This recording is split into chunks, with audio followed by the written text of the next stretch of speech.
Okay guys, I don't know if you remember, there's a cute plane going over when I started recording this. I always wave at them. I don't know if they can see me, probably not, but hey.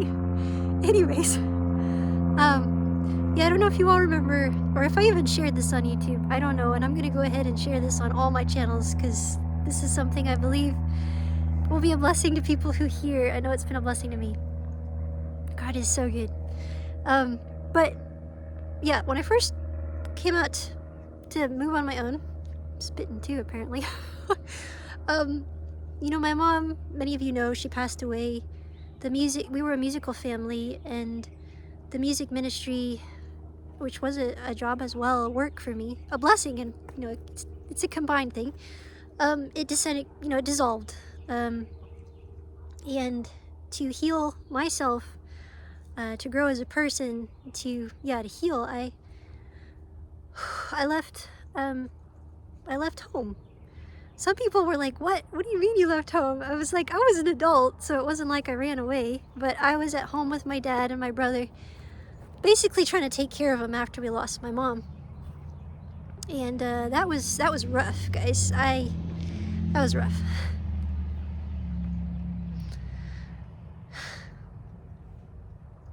Sorry. The thing is, when I left, where I was getting ready to leave, I knew in my heart that that ministry of music wasn't supposed to stop. So when I asked my dad about having my harp in my car, which was small, not unlike his, which was big enough to put my harp in, my dad said it wouldn't fit. It wouldn't fit in my car. And I believed him, and I never tried. Until a couple years after I was struggling out in my place, more or less, on my own, my best friend actually, when I mentioned about it, how I wanted to do the music, and my friend was like, well, it'll fit. Let's try it. I was like, no, it's not gonna fit.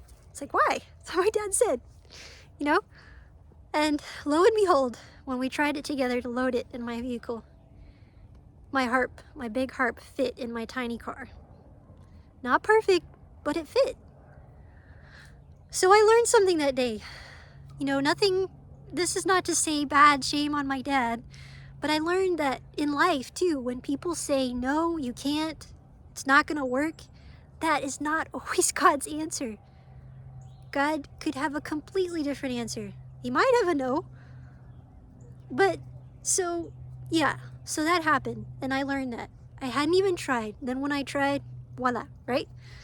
Okay, so fast forward.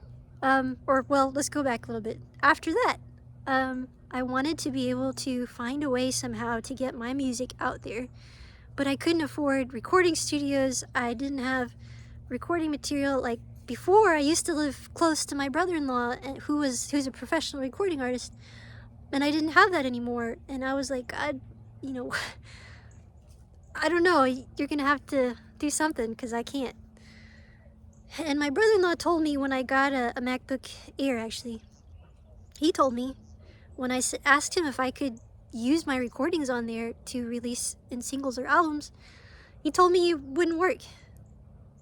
And I believed it. Again, no shame to my brother-in-law. I love my brother-in-law, love my dad. No, I'm not saying anything. I'm just saying again the message that I believed that, and turns out today I learned that the format on that can be converted into a format that can be released as a single or as albums. I found out from a video that was 2 minutes long from a guy on YouTube on the other side of the world. So how I even found out about this was because I had one song. God's blessed me with so many songs, but I had one song in particular that was so special to me that I just was like, and I wrote it like over 2 years ago, and I was like, in my heart, like, to God's spirit, I'm like, I really want to release this song. I don't know how. I can't afford a professional recording artist studio. I can't. And then I find this out, and so that single is going to be released. Obviously I've got tons of songs, so there's gonna be albums that are gonna just be popping out, guys. But that song, like right away, I got it all set up, formatted. I'm gonna let you guys know when it's gonna be released. It's not a worship song per se, but it's a beautiful song, a love song, that I do believe displays the gift that God has given me tremendously, because my vocal range is through the roof on this song. And it's just a beautiful song. So it's still, you know, it glorifies Him. It really does. And that's what I wanted to share with you guys. Be looking forward to a video when I announce the release, because it has to get approved from the company which I submitted it to. But I do believe it's gonna happen, God willing. And then we'll have albums after that. Baruch Hashem. I'm just so excited. Thank you guys for listening. Stay tuned. Love you all. Shalom, shalom.